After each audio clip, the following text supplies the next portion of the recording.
Hello friends, today's session we'll be going to discuss about critical disruptive voltage. So before going to start with the derivation of critical disruptive voltage, let us know the definition of critical disruptive voltage, that is CD voltage. So it is defined as a minimum phase to neutral voltage at which corona occurs. I'll repeat once. It is defined as the minimum phase to neutral voltage at which corona occurs. It is denoted by, also it is represented by Vd or else Vc. In some of the textbook they were representing as Vc. In some of the textbook they were written as Vd. Can use any one. So here what we are going to do is, with the help of potential gradient, as we know the formation of corona, if the voltage increases, potential gradient increases, so that the velocity of electrons will be more. That will be around 30 kilovolts per centimeter. So here what we are doing, the derivation of critical disruptive voltage. Before that, we have to do some notations. That is the corona which occurs between two conductors, so that we can consider, let us consider the conductor. There are two conductors which has a radius of r centimeter. Each conductor is having a radius of r centimeter, and the distance between them is d centimeter. So the radius of conductors r centimeter, and distance between them is d centimeter. If v is the phase to neutral potential, then potential gradient at the conductor surface is given by basic formula G equals to V divided by R log D by R to the base E. You can also write this log D by R to the base E as ln. You can write log base to the E as ln also. So here V is phase to neutral potential voltage. Here R is the radius between, sorry, the radius of two conductors, as well as the spacing between two conductors is d. Here g is gradient, that is potential gradient. So this is given by in terms of volts per centimeter. So here we can define critical disruptive voltage as Vc or else Vd. So here, if Vc is the phase to neutral potential required under this condition. So conditions may be as the pressure and the temperature. Here the pressure is 76 centimeter of mercury, and which will be having the temperature of 25 degrees Celsius. So by considering that, G naught is given by Vc divided by R log D by R to the base E. I'll repeat once. Instead of telling base to the E, I can say it as ln. Okay. So here G naught is nothing but breakdown strength of air. G naught is nothing but breakdown strength of air. You can say it as a pressure of air at 76 centimeter of mercury, and will be having the temperature of 25 degrees Celsius. So this G naught is nothing but the maximum value of voltage, that is a maximum value of gradient, 30 kilovolts per centimeter.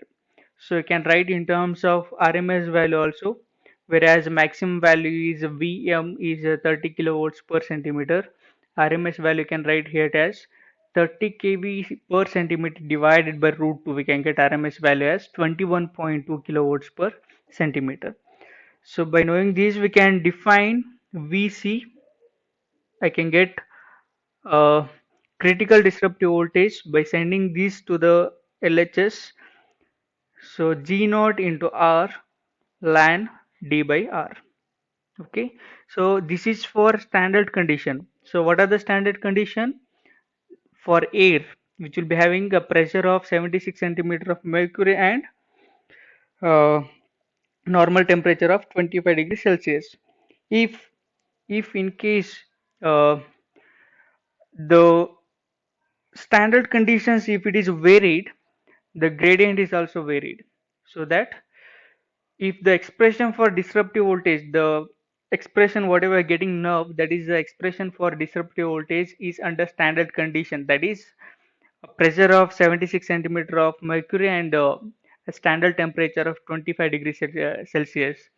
If these conditions vary, the air density is also changes, because the standard the standard pressure of air will be written in of mercury, it is a 76, and standard temperature is 25 degrees Celsius. If it is varies, air density is also varies. So because of this, altering the value of G naught. So this G naught is directly proportional to the air density.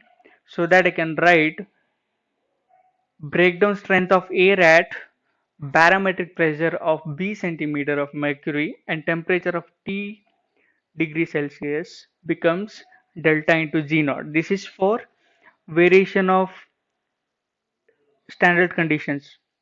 So if the standard conditions varies, we have to apply this formula, that is given by delta is nothing but air density factor is given by 3.92 B divided by 273 plus T, whereas B is barometric pressure of mercury and T is a temperature at T degree Celsius. So now just look at here under standard conditions, which is nothing but for these standard conditions, that is 76 centimeter of mercury. For this particular standard conditions, the value of air density is 1. If these conditions varies, air density is also varies, so that G naught is also varies. So that I can write here critical disruptive voltage for variation of the standard conditions is given by G naught delta R ln D by R. So next what we are going to do is, so we have to resolve this by defining irregularity factor. That is, conductors, if the conductors are solid and which will be having uniform smooth surface, but the surface conditions are different for large cables and standard conductors. Hence, another correction factor must be introduced in VC. Such a factor we can call it as irregularity factor, and it is denoted by M naught. So this factor is the average value of the ratio of breakdown voltage for irregular conductor to smooth conductor. I'll repeat once. The irregularity factor is defined as the ratio of breakdown voltage for irregular conductor to the smooth conductor. The ratio of irregular conductor to the smooth conductor is called as irregularity factor, is given by, I'll be just introducing the irregularity factor, multiplying m naught to the previous expression. So here m naught value, this will be for depending on surface condition. If the surface condition is polished smooth, or else for the polished conductors, m naught value is 1. Similarly, for rough and dirty conductors, m naught value is 0.98 to 0.92. Similarly, for standard conductors, that is 7 standard conductors, for 7 stranded conductors, the value of m naught is 0.87 to zero point 0.8. Similarly, for large cable with strands more than 7, the value of m naught is 0.9 for large cable with strands more than 7. So this is about critical disruptive voltage, which will be start with the potential gradient. First we have to define potential gradient, then with help of potential gradient we can get the critical disruptive voltage expression. Once if you're getting for standard uh, conditions, then you have to write the critical disruptive voltage for a variation of standard conditions. Once if you're writing a variations of standard conditions equation, so there you have to write the value of delta, that will be 1 for standard and that will be vary for variation of standard conductors. So once if you're introducing the delta, then you have to write uh, disruptive voltage in terms of irregularity factor. So irregularity factor is defined as average value of the ratio of breakdown voltage for irregular conductor to the smooth conductor. Thank you.